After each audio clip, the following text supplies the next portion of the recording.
தளபதி 69 படத்துக்கு விஜய் சார் கதை சொல்கிறதுக்கு ஆல்மோஸ்ட் 15-20 டைரக்டர்ஸ் வந்து கதை சொல்கிறதுக்கு இருந்தாங்க. சொன்னது அவ்வளோ பேர் இருக்கும். சொல்கிறதுக்கு முடியாமல் இருந்தவங்க, அவ்வளோ க்ளோஸாக இருந்து சொல்ல முடியாமல் இருந்தவங்க நிறைய பேர் இருந்தாங்க.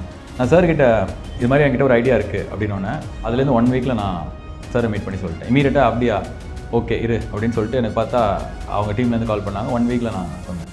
திருப்பியும் அவர் 1 வீக்கில் மீட் பண்ணேன். திருப்பியும் அவரை மீட் பண்ணேன். ஸோ எனக்கு வந்து இப்போ ஜென்யூனாக நான் என் டீம் கிட்ட இதை சொல்லுவேன்.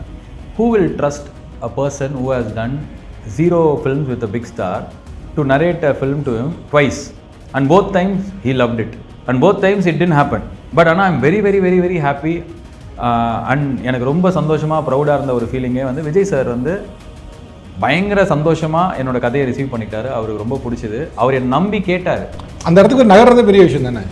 எனக்கு தெரியும் இந்த தளபதி 69 படத்துக்கு விஜய் சார் கதை சொல்கிறதுக்கு ஒரு ஆல்மோஸ்ட் 15-20 டைரக்டர்ஸ் வந்து கதை சொல்கிறதுக்கு இருந்தாங்க. சொன்னது அவ்வளோ பேர் இருக்கும். ஆனால் சொல்கிறதுக்கு முடியாமல் இருந்தவங்க, அவ்வளோ க்ளோஸாக இருந்து சொல்ல முடியாமல் இருந்தவங்க நிறைய பேர் இருந்தாங்க. பட் நான் சார்கிட்ட இது மாதிரி என்கிட்ட ஒரு ஐடியா இருக்குது அப்படின்னோடனே அதுலேருந்து 1 வீக்கில் நான் சாரை மீட் பண்ணி சொல்லிட்டேன். இமீடியட்டாக அப்படியா ஓகே இரு அப்படின்னு சொல்லிட்டு எனக்கு பார்த்தா அவங்க டீம்லேருந்து கால் பண்ணாங்க. 1 வீக்கில் நான் சொன்னேன்.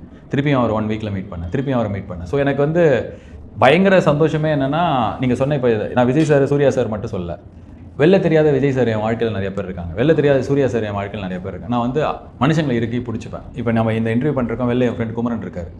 நான் இப்போ இங்கே சாப்பிடாமல் இந்த இன்டர்வியூ பண்ணியிருந்தேன்னு வச்சுக்கோங்க, உள்ளுக்குள்ளே 20 பேர் அமிச்சிருப்பார். அமிச்சிட்டே இருப்பார். செல்லம் சாப்பிட்டே செல்லம் செல்லம் செல்லம் செல்லம். நான் அவர் செல்லன்னு கூப்பிடுவேன், அவர் என்ன செல்லன்னு கூப்பிடுவார். ஸோ இந்த மாதிரி நான் வந்து இப்போ சினிமாக்காரங்க சினிமாவில் இருக்காங்க, வெளில தெரியும் அப்படின்றதுனால நான் விஜய் சார் சூர்யா சார் பேர்லாம் சொன்னேன். இது மாதிரி என்ன நிறைய பேர் நம்புகிறாங்க. நான் ஆக்சுவலாக ஸ்டார்டிங்கில் இவ்வளோ நல்லவன்லாம் கிடையாது.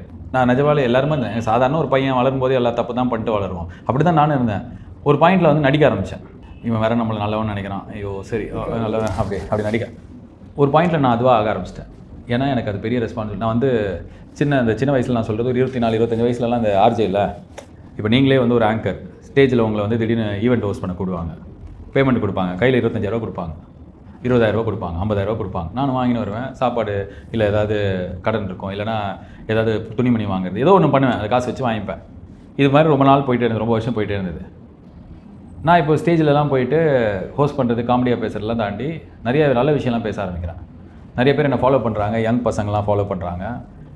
ஸோ ஒரு பாயிண்ட்டுக்கு அப்புறம் தான் தெரியுது, நம்ம இது மாதிரி 50,000, 1,00,000, 25,000 வாங்கி வரோம். இதெல்லாம் வந்து வாங்கக்கூடாது. கேஷு அக்கௌண்ட்டில் காசு வாங்கணும். நான் அப்போ தான் ரியலைஸ் பண்ணுறேன், இத்தனை நாள் நம்ம இந்த கருப்பு போட சொல்கிறாங்களே, அந்த கருப்பு போட இதான்